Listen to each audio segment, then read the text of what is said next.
अस्सलाम वालेकुम। Ninth class के चैप्टर न्यूट्रिशन के अंदर अब हमारा जो नेक्स्ट टॉपिक है वो है न्यूट्रिशन इन मैन, यानी इंसानों के अंदर जो न्यूट्रिशन है वो क्या होती है। इसे हम कंपोनेंट ऑफ ह्यूमन फूड भी कह सकते हैं, यानी न्यूट्रिएंट्स जो ह्यूमंस की नीड के लिए होते हैं वो कौन कौन से होते हैं। प्लांट से बिल्कुल डिफरेंट नीड होती है ह्यूमन की, यानी न्यूट्रिएंट डिफरेंट टाइप के होते हैं ह्यूमंस के अंदर। जैसा कि प्लांट के अंदर जो न्यूट्रिएंट्स थे वो most of the time elemental form के अंदर थे, राइट। बट यहाँ पर हमारे पास मॉलिक्यूल्स की फॉर्म में ज्यादातर न्यूट्रिएंट्स अवेलेबल होते हैं। जैसे कि हमारी बॉडी के अंदर न्यूट्रिएंट्स कौन कौन से होते हैं: carbohydrates, fats, proteins, minerals, vitamin, water, fibre, oxygen, nucleic acid. ये डिफरेंट टाइप के न्यूट्रिएंट्स हमारी बॉडी को नीड होते हैं ताकि हमारी बॉडी ग्रोथ कर सके, मेटाबॉलिक एक्टिविटीज या अपनी मेंटेनेंस कर सके और एनर्जी की प्रोडक्शन कर सके। ये तीन बेसिक नीड्स होती हैं किसी भी लाइफ के लिए, ठीक है। तो हमारे लिए carbohydrates, fats, proteins, minerals, vitamin, water, fibre, oxygen, nucleic acid, ये न्यूट्रिएंट्स का रोल प्ले करते हैं। और न्यूट्रिएंट्स आपको पता है ऐसा कोई भी सब्सटेंस होता है जो कि नरिशमेंट के लिए या लाइफ की मेंटेनेंस के लिए ज़रूरी होता है। यहाँ पर अगर आप देखें ऑक्सीजन, तो ऑक्सीजन हम बेसिकली हवा से ले रहे हैं, ठीक है, लेकिन इसका हमारी बॉडी के अंदर बहुत इंपॉर्टेंट रोल होता है। इसके अलावा फाइबर को देखें तो इसमें एनर्जी कंटेंट कुछ भी नहीं होता, बट डाइजेशन में इसका अपना रोल होता है। वाटर को अगर हम देखें तो ये भी एक न्यूट्रिएंट है, ठीक है, इसका एनर्जी प्रोडक्शन में रोल नहीं होता, लेकिन हमारी बॉडी में बहुत ज़्यादा फंक्शंस जो हैं वो वाटर के होते हैं।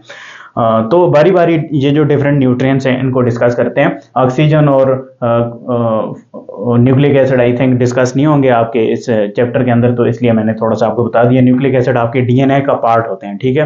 कंटिन्यूसली डीएनए की रेप्लिकेशन होती रहती है, नए सेल्स बनते रहते हैं, तो उधर हमें न्यूक्लिक एसिड की ज़रूरत पड़ती रहती है। तो डेफिनेटली जब हम फूड खाते हैं तो उसमें न्यूक्लिक एसिड भी होता है, तो वो न्यूक्लिक एसिड के अंदर हम कह सकते हैं कि बिल्डिंग ब्लॉक्स होते हैं जो कि डीएनए की सिंथेसिस या न्यूक्लिक एसिड की सिंथेसिस में अपना रोल प्ले करते हैं। न्यूक्लिक एसिड सिर्फ डीएनए ही नहीं होता, बट आरएनए भी न्यूक्लिक एसिड के अंदर आ जाते हैं, राइट। ओके, सबसे पहले हम डिस्कस करते हैं कार्बोहाइड्रेट्स को। कार्बोहाइड्रेट एक किस्म का मैक्रो न्यूट्रिएंट है, ज़्यादा अमाउंट में हमें चाहिए होता है। और इसकी सोर्सेज की अगर हम बात करें तो जो हम रोटी खाते हैं वो ब्रेड है, वो मकई की रोटी है, गंदम की रोटी है, जौ की रोटी है, जिसके अंदर भी आप देखें तो वहाँ पर कार्बोहाइड्रेट्स बहुत ज़्यादा मिकदार में मौजूद होते हैं। फिर चावलों वगैरह किसी किस्म के भी राइस हैं, उधर आपको कार्बोहाइड्रेट्स मिलेंगे। बीन्स वगैरह जो दालें हैं उधर होंगे। फिर पोटैटोज बहुत रिच सोर्स हैं कार्बोहाइड्रेट्स का। फिर फ्रूट्स वगैरह में, वेजिटेबल्स में, जहाँ पर भी आपको कोई चीज़ स्वीट लग रही है ना, वहाँ पर मोस्टली कार्बोहाइड्रेट्स मौजूद होते हैं। तो इसका मतलब है कार्बोहाइड्रेट का टेस्ट जो है वो स्वीट होता है। बट इसमें जो स्पेसिफिक कार्बोहाइड्रेट्स की टाइप्स होती हैं, जैसे कि ग्लूकोज हो गया, सक्रोज हो गया, इनका टेस्ट थोड़ा स्वीट होता है। इसमें जो स्टार्च और ग्लाइकोजन आते हैं ये लार्ज मॉलिक्यूल होते हैं, तो इनका टेस्ट स्वीट नहीं होता। ओके, इनके स्वीट टेस्ट की वजह से कार्बोहाइड्रेट्स को शुगर्स भी कहा जाता है, ठीक है। अच्छा, कार्बोहाइड्रेट्स क्या हैं जी, इनका रोल क्या है हमारी बॉडी के अंदर? ये मेन सोर्स है एनर्जी का, यानी हमारी बॉडी को जब भी एनर्जी की ज़रूरत पड़ती है तो हमारी बॉडी कार्बोहाइड्रेट्स को तोड़ती है। ये कुछ लार्ज मॉलिक्यूल्स हैं, स्टार्च, सक्रोज वगैरह, इनको तोड़कर ग्लूकोज में कन्वर्ट करती है हमारी बॉडी, और ग्लूकोज को रिस्पायरेशन के प्रोसेस से तोड़कर एनर्जी प्रोडक्शन करती है। क्लियर हो गया? इसका मतलब है मेन सोर्स हमारी बॉडी के लिए कार्बोहाइड्रेट्स हैं। तकरीबन 50 to 66% डेली जो कैलोरी हमारी बॉडी के अंदर जो डिफरेंट फंक्शंस परफॉर्म हो रहे होते हैं, हर काम के लिए एनर्जी की ज़रूरत है, तो ज़्यादातर एनर्जी कार्बोहाइड्रेट सोर्स से ही आ रही होती है। इसके अलावा जो बाकी एनर्जी है वो डेफिनेटली फैट से भी आती है और समटाइम प्रोटीन से भी आती है। 1 ग्राम कार्बोहाइड्रेट के अंदर जो कैलोरीज होती हैं वो 4 किलो कैलोरीज होती हैं। ये आपने याद रख लेना है एमसीक्यूज के लिए, ठीक है। ये डिफरेंट टाइप के कार्बोहाइड्रेट्स मैंने आपको मेंशन करवा दिए हैं। इसके अलावा और भी होते हैं, बट आपके लिए इतने काफ़ी हैं। ओके, अब हम सेकंड टाइप के न्यूट्रिएंट की तरफ बढ़ते हैं इंसानों के अंदर, वो है लिपिड्स। लिपिड्स की ज़रूरत भी हमें बहुत ज़्यादा होती है, और लिपिड्स को समटाइम फैट्स भी कहा जाता है, ठीक है। और लिपिड्स की अगर हम कंपोजिशन या कम्बिनेशन की बात करें तो लिपिड्स फैटी एसिड और ग्लिसरॉल से मिलकर बने होते हैं, ठीक है। और फैटी एसिड्स की 2 टाइप्स होती हैं, saturated fatty acid and unsaturated fatty acid. Saturated fatty acids ऐसे फैटी एसिड्स होते हैं, वैसे तो फैटी एसिड कार्बन और हाइड्रोजन की कॉम्बिनेशन से मिलकर बने होते हैं, तो ये ऐसे फैटी एसिड्स होते हैं जिनके अंदर डबल बॉन्ड आपको देखने को नहीं मिलता, सारे के सारे सिंगल बॉन्ड होते हैं। यहाँ पर आप देखें एक कार्बन दूसरे के साथ अटैच है, फिर यहाँ से इसके साथ, तो ये सारे सिंगल बॉन्ड हैं। तो जब सारे सिंगल बॉन्ड होंगे तो इसका मतलब है सारे के सारे बॉन्ड ऑक्यूपाई हो चुके हैं, अब कोई गुंजाइश नहीं है, इसलिए ऐसे फैटी एसिड्स को सैचुरेटेड फैटी एसिड्स कहा जाता है। अब क्योंकि इनके सारे बॉन्ड ऑक्युपाई हो चुके होते हैं, इसलिए ये रूम टेम्परेचर पर सॉलिड हमें दिखाई देते हैं। इसकी एग्जांपल हमारे पास चीज़ की आ जाती है, बटर की आ जाती है, देसी घी वगैरह, इन सबको आप सैचुरेटेड फैटी एसिड कह सकते हैं क्योंकि ये रूम टेम्परेचर पर सॉलिड होते हैं। रूम टेम्परेचर आप 25 डिग्री सेंटीग्रेड समझ लीजिए, इस टेम्परेचर पर ये आपको सॉलिड देखने को मिलेंगे क्योंकि इनके सारे बॉन्ड ऑक्युपाई होते हैं और हम कह सकते हैं कि बॉन्ड स्ट्रेंथ ज़्यादा इंक्रीज हो जाती है। अच्छा, सैचुरेटेड फैटी एसिड आपकी बॉडी के लिए थोड़े नुकसानदेह भी होते हैं, आपके कोलेस्ट्रॉल लेवल को हाई कर देते हैं और उससे हार्ट अटैक होने के चांसेस भी बढ़ते हैं। जो सेकंड टाइप है वो है unsaturated fatty acid. Unsaturated fatty acids ऐसे फैटी एसिड्स होते हैं जिनमें एक या एक से ज़्यादा डबल बॉन्ड प्रेजेंट होता है। यहाँ पर अगर आप देखें कार्बन और कार्बन के दरमियान डबल बॉन्ड मौजूद है, तो इसका मतलब है किसी मजीद हाइड्रोजन वगैरह की एडिशन की गुंजाइश बन रही है, राइट।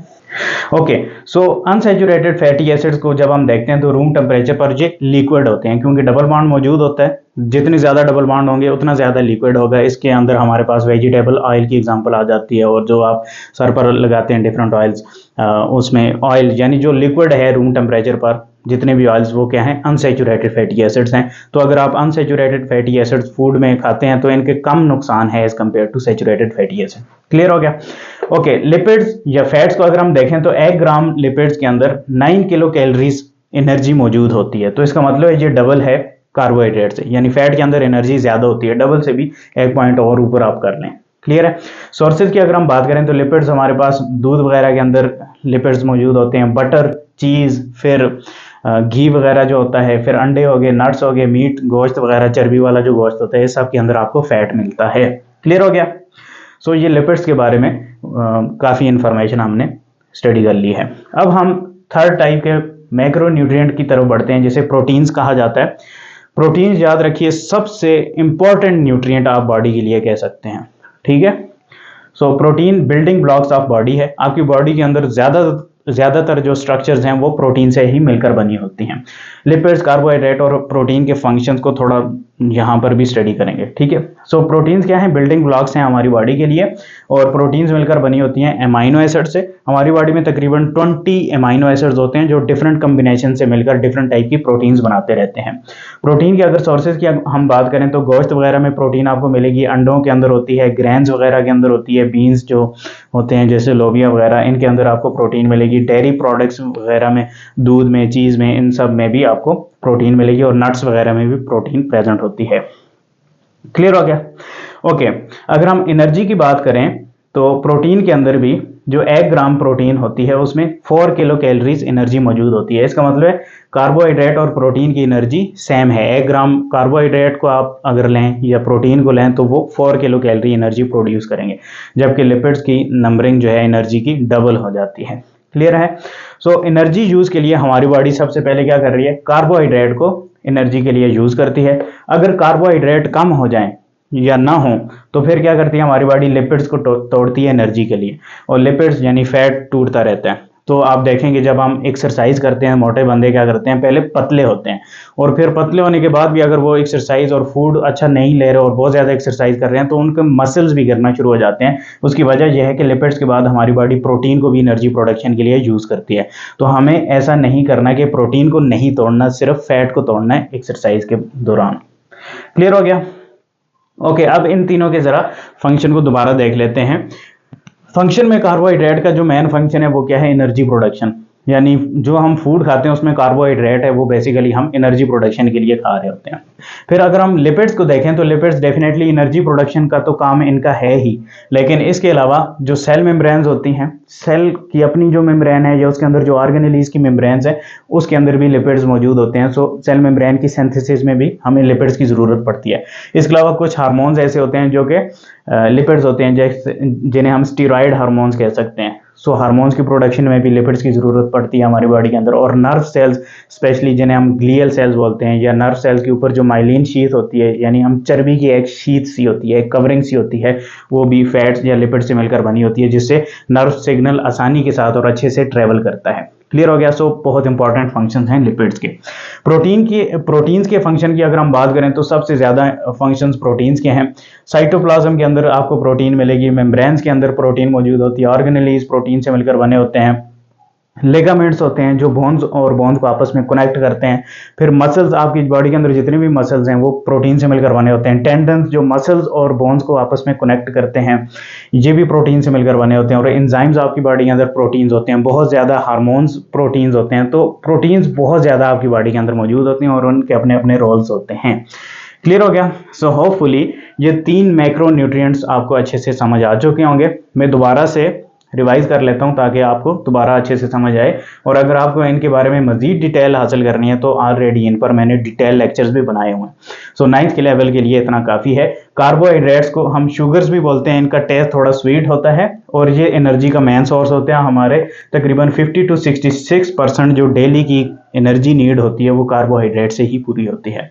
1 ग्राम कार्बोहाइड्रेट के अंदर 4 किलो कैलोरीज एनर्जी मौजूद होती है। और कार्बोहाइड्रेट्स में हम कह सकते हैं डिफरेंट टाइप्स हैं, ग्लूकोज, माइल्टोज, सक्रोज, स्टार्च, ग्लाइकोजन, ये डिफरेंट टाइप के कार्बोहाइड्रेट्स आपको मिलेंगे। सोर्सेज में अगर हम देखें तो bread, rice, beans, potatoes, fruits वगैरह के अंदर आपको कार्बोहाइड्रेट्स देखने को मिलेगा।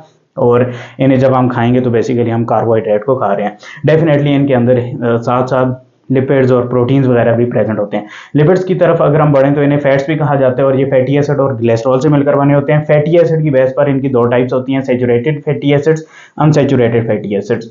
सैचुरेटेड फैटी एसिड्स जिन लिपिड्स के अंदर मौजूद होते हैं वो सॉलिड होते हैं रूम टेम्परेचर पर और उनके अंदर कोई भी डबल बॉन्ड मौजूद नहीं होता। और अनसैचुरेटेड फैटी एसिड्स जिस लिपिड्स के अंदर मौजूद होंगे तो वो लिक्विड होंगे रूम टेम्परेचर पर और उनमें डबल बॉन्ड हमें देखने को मिलेगा। क्लियर हो गया? 1 ग्राम लिपिड्स के अंदर 9 किलो कैलोरीज मौजूद होती हैं, यानी डबल अमाउंट है कार्बोहाइड्रेट और प्रोटीन के मुकाबले में एनर्जी की। और सोर्सेज अगर हम देखें तो मिल्क, बटर, चीज़, एग्स, नट्स, मीट्स वगैरह के अंदर आपको फैट्स देखने को मिलेंगे। तो यहाँ पर मीट में अगर हम कहें तो फैट वाला मीट हो, ठीक है, गोश्त वगैरह जिसके अंदर चर्बी भी हो। हम फिश ऑयल जो होता है उसे भी हम कह सकते हैं, ठीक है। प्रोटीन्स की अगर हम बात करें तो प्रोटीन्स बॉडी की बिल्डिंग ब्लॉक्स होते हैं, ठीक है, यानी बॉडी की ज़्यादा जो स्ट्रक्चर्स हैं वो प्रोटीन से मिलकर बनी होती हैं। प्रोटीन्स कैसे बनते हैं? अमाइनो एसिड के कम्बिनेशन से बनते हैं, यानी स्मॉलर यूनिट अमाइनो एसिड है। अमाइनो एसिड तकरीबन 20 टाइप के अमाइनो एसिड्स होते हैं जो डिफरेंट कम्बिनेशंस में मिलकर प्रोटीन की सिंथेसिस करते हैं। 1 ग्राम प्रोटीन के अंदर 4 किलो कैलोरी एनर्जी मौजूद होती है, कार्बोहाइड्रेट के बिल्कुल सिमिलर। सोर्सेज की अगर हम बात करें तो प्रोटीन मीट से आपको हासिल होती है, एग से, ग्रेन से, बीन से, ड्राई फ्रूट्स और नट्स वगैरह से। डेयरी प्रोडक्ट यानी दूध से मिलकर बने हुए प्रोडक्ट्स और नट्स वगैरह से आपको प्रोटीन मिलती है। एनर्जी के यूज़ की अगर हम बात करें तो हमारी बॉडी सबसे पहले कार्बोहाइड्रेट से एनर्जी लेती है, कार्बोहाइड्रेट्स कम हो जाते हैं तो लिपिड से एनर्जी लेती है, लिपिड्स कम हो जाते हैं तो फिर प्रोटीन को तोड़कर एनर्जी प्रोड्यूस करना शुरू करती है। इन तीनों के फंक्शन मैंने आपको बताया। कार्बोहाइड्रेट्स का मेन फंक्शन होता है एनर्जी की प्रोडक्शन, लिपिड का फंक्शन होता है एनर्जी की प्रोडक्शन और साथ में सेल मेम्ब्रेन बनाता है, हार्मोन्स कुछ बनते हैं कुछ, और नर्व सेल्स के ऊपर की जो प्रोटेक्टिव कवरिंग है वो भी लिपिड से बनती है।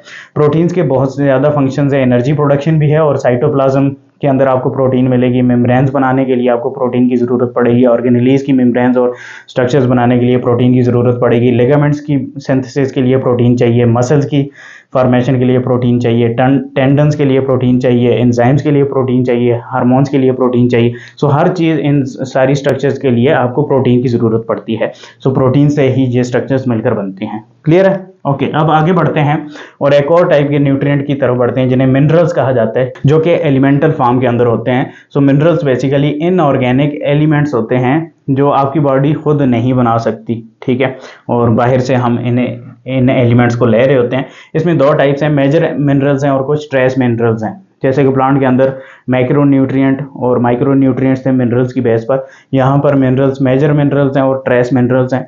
मेजर मिनरल्स ऐसे मिनरल्स होते हैं जो आपकी बॉडी को 100 मिलीग्राम से ज़्यादा रिक्वायर होते हैं पर डे, और ट्रेस मिनरल्स ऐसे मिनरल्स होते हैं जो आपकी बॉडी को less than 100 milligram per day चाहिए होते हैं। क्लियर हो गया? ये अपने एमसीक्यूज के लिए याद रख लेना है।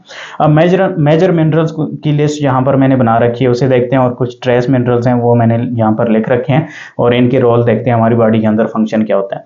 सोडियम Na से रिप्रेजेंट किया जाता है। सोडियम एक आयोनिक फॉर्म के अंदर आपकी बॉडी के अंदर मौजूद होता है, हमारी बॉडी के अंदर मौजूद होता है, और इसका मेन फंक्शन होता है फ्लूइड बैलेंस। फ्लूइड बैलेंस का मतलब यह है कि फ्लूइड की जो नीड है हमारी बॉडी के अंदर, सेल के अंदर, सेल से बाहर, एक एनवायरनमेंट मेंटेन रखने के लिए आपको सोडियम आयन और क्लोराइड आयन और पोटाशियम आयन इनकी ज़रूरत पड़ती है। सो जब भी सोडियम, पोटाशियम और क्लोरीन को हम डिस्कस कर रहे होंगे तो मेन फंक्शन आपने फ्लूइड बैलेंस लिख लेना है। ठीक है। फ्लूइड बैलेंस के बाद सोडियम का फंक्शन है मसल कॉन्ट्रैक्शन। जब आप मसल कॉन्ट्रैक्ट कर रहे होते हैं तो सोडियम आयंस अपना रोल प्ले करते हैं। नर्व सिग्नलिंग के अंदर सोडियम आयन का अपना रोल होता है। ये सारे टॉपिक्स जब आगे की क्लासेस में आप डिटेल से स्टडी करेंगे तो आप देखेंगे कि ये आयंस एक जगह से मूव कर रहे हैं दूसरी तरफ और सिग्नल्स ट्रेवल कर रहे हैं, तो इनके डिफरेंट बेनिफिट्स होते हैं। यहाँ पर आपने जस्ट इनका फंक्शन याद कर लेना है कि फंक्शन क्या है। और ब्लड प्रेशर मेंटेनेंस में इनका सोडियम का रोल होता है। डेफिनेटली फ्लूइड बैलेंस में भी इसी तरीके से कुछ ये रोल प्ले कर रहा होता है। पोटेशियम को अगर हम देखें तो ये भी मेजर मिनरल है। फ्लूइड बैलेंस इसका फंक्शन है और साथ में ये कोफैक्टर भी है, यानी कि एंजाइम को एक्टिवेट कर रहा होता है और नर्व को फंक्शन करवाने में भी इसका रोल होता है। ये भी आयोनिक फॉर्म में मोस्टली हमारी बॉडी के अंदर प्रेजेंट होता है। क्लोरीन की अगर हम बात करें तो ये भी फ्लूइड बैलेंस में अपना रोल प्ले करते हैं और साथ में आपका जो HCl होता है स्टमक के अंदर, उसके अंदर भी क्लोरीन हाइड्रोजन के साथ मैच करके यानी एसिड बना रहा होता है। कैल्शियम को अगर हम देखें तो ये एक मेजर मिनरल है और ये आपकी स्ट्रांग बोन और टीथ के लिए ज़रूरी होता है, यानी आपकी बोन्स कैल्शियम से मोस्टली कैल्शियम से मिलकर बनी होती हैं, दांत कैल्शियम से मिलकर बने होते हैं। सो कैल्शियम जितना अच्छे तरीके से आपकी बॉडी यूटिलाइज कर रही होगी उतनी स्ट्रांग बोन्स होंगी। मसल फंक्शन में इनका अपना रोल होता है। जब आपके मसल कॉन्ट्रैक्ट हो रहे होते हैं तो कैल्शियम आयंस ज़रूरी होते हैं। ब्लड क्लॉटिंग में कैल्शियम का रोल होता है और नर्व ट्रांसमिशन के अंदर भी कैल्शियम का रोल होता है। यानी अगर कैल्शियम बहुत कम हो जाए तो नर्व एकदम से फास्ट सिग्नल सेंड करना शुरू कर देती है, जिसकी वजह से आपके मसल कंप्लीटली कॉन्ट्रैक्ट हो जाते हैं, ठीक है, और रिलैक्स नहीं हो पाते, हम कह सकते हैं जैसे स्पाज्म से आपको आना शुरू हो जाते हैं और इस कंडीशन को टेटनी कहा जाता है। यह एक कंडीशन है, बीमारी है। क्लियर हो गया। मैग्नीशियम की अगर हम बात करें तो Mg से रिप्रेजेंट किया जाता है। ये एंजाइम्स को एक्टिवेट करने वाला एक मिनरल है। बोन और टीथ की डेवलपमेंट में भी इसका रोल होता है। फास्फोरस को अगर हम देखें तो डेफिनेटली DNA के अंदर ये प्रेजेंट होता है।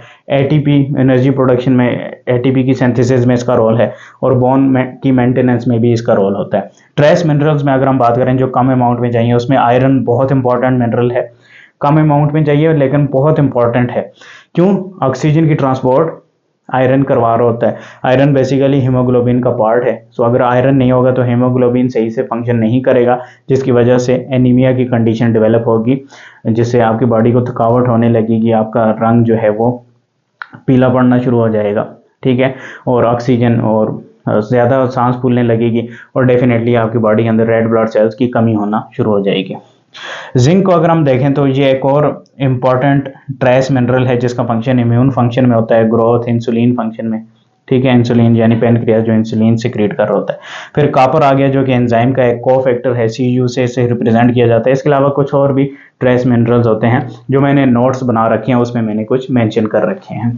क्लियर हो गया। सो होपफुली यहाँ तक आपको अच्छे से समझ आया होगा। अब मैं दोबारा से बोर्ड प्रिपेयर करता हूँ और नेक्स्ट टॉपिक की तरफ बढ़ते हैं।